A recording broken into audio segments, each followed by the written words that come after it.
आम आसु पिपिल गुड़िया पोखरी आम दया ब्रिज रु मो हजबैंड आ पिला आसु 4-5 वर्ष आसु प्राय पुओ जचा होता पुओटे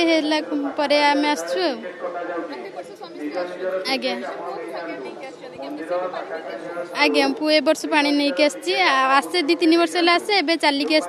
निजे चलिक पादरे हाँ